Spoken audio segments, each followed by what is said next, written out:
Bro. Shalom. Shalom. The Hebrews like to come weekend, we got the process of the downfall of America. Also, with the Children of Israel, mainly the elect. Right, first and foremost, we give our honor, glory, and praises to Yahweh, Ba'ashem, Yahushai, Ba'ashem, Kakadash. Double honor to the elders and the apostles of great millstone, group, well, and teach well, shalom. To you hopefully like men, that's kind of a broad Christian truth about sincerity, and that's shalom to you very few sisters. Right, that's taking heed. Right, so, Church of Atlanta, great millstone, going into it about trusting inside your enemy. You know, the brother Barnard would just say, you know, pretty much a lot of people waking up from the drunkenness that America has pushed on them, except for evil. You know, and that's why with them still being drunk from, they gotta get destroyed, right, along with 2/3. All right, jumping right into it. This is the book of Isaiah, chapter 30, and it reads on down. What sorrows await my rebellious children, saith the Lord. You make plans that are contrary to mine.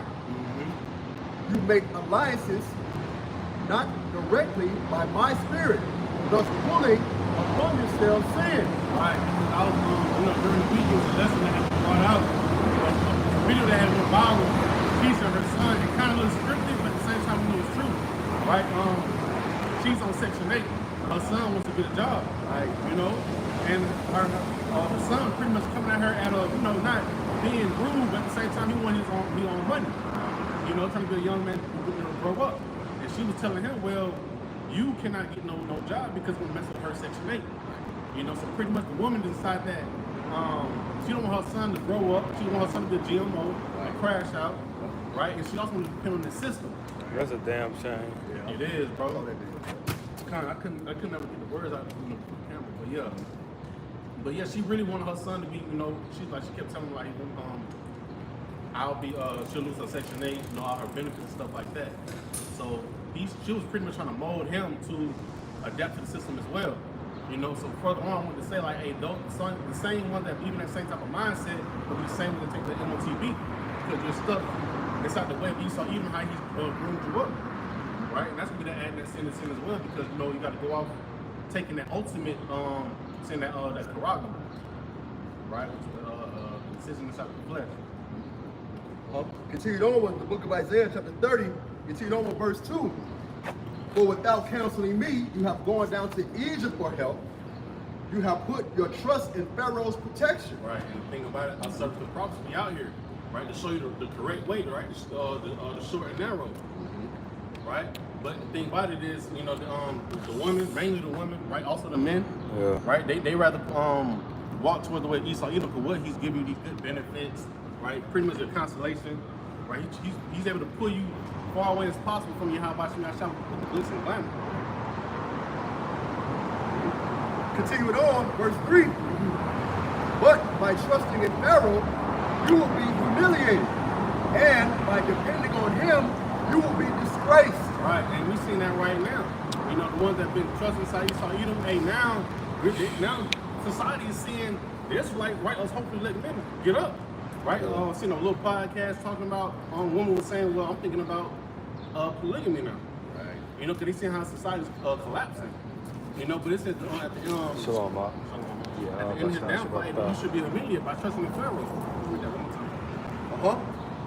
Again, this is the book of Isaiah, chapter 30, verse 3, and it reads, by trusting in Pharaoh, you will be humiliated, and by depending on him, you will be disgraced. Right. Also, when it get down to it, right, hey, that MOTV was presented, and he just shows you all these so-called benefits of receiving this prerogative, right, he's going to have you to take it. You know, and the Lord already told us the judgment will come behind taking this MOTV, right, the device. Yeah, if I could, I could precept to you. You know, like the book of Proverbs, chapter 22, verse 6 tells us, you know, basic plain scripture, but still pertinent nonetheless.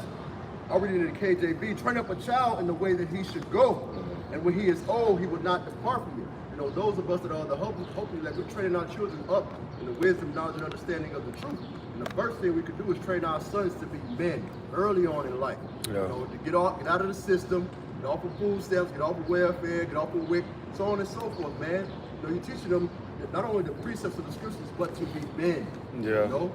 Go ahead, brother. You got it. Does the scripture say, work with your hands? Yes.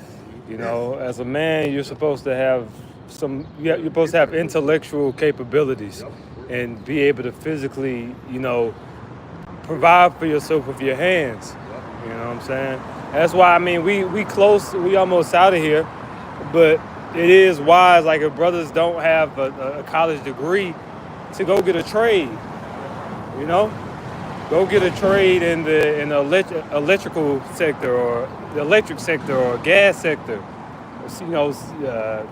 carpentry, welding, things like that, because that way when you have those skills, you can always provide for yourself to a certain extent, To add to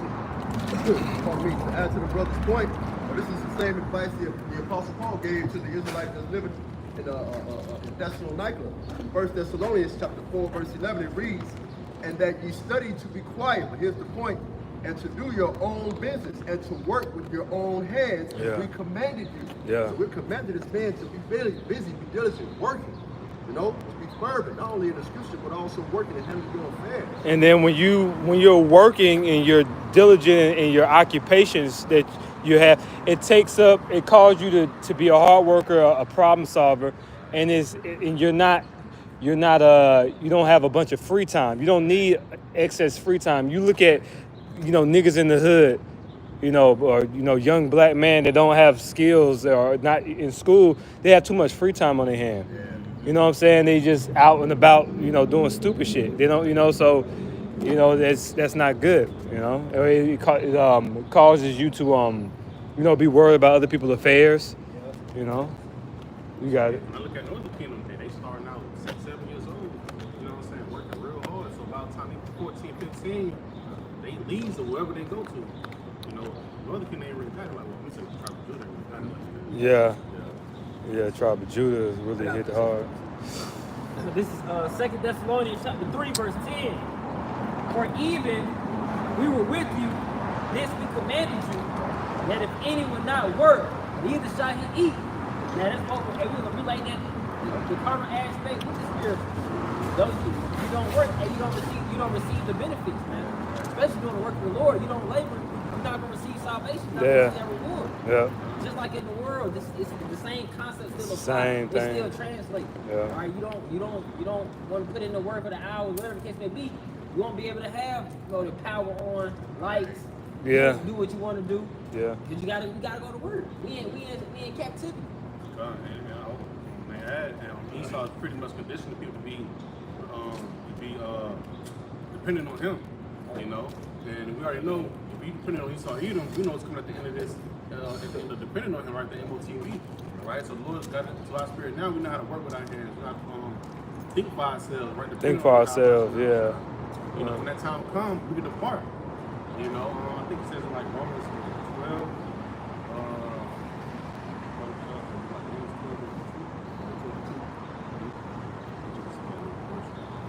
I got the Sirach. This is Sirach chapter 12, verse 10. "Never trust thine enemy. Yeah. For like as iron rusteth, so is his wickedness." Right. And so it says, never trust thine enemy, right? Because so like as iron rusteth, so is his wickedness, right? And we know Esau Edom is a smooth snake. Right, so you're not to come at you with your benefits, right? All the beautiful thing, right?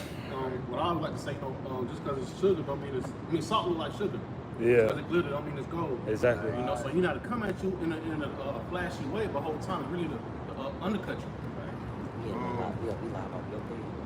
Oh shit, we on my page. I'm going on. Because people, you think? As the brother was going into Damn. work, I mean, we just started. Israel, You want me to just go on? Chapter 6, verse 6. Yeah. All right. So but ain't nobody on right now. But we about to go off of the GMS Atlanta buy page. All right. Shalom.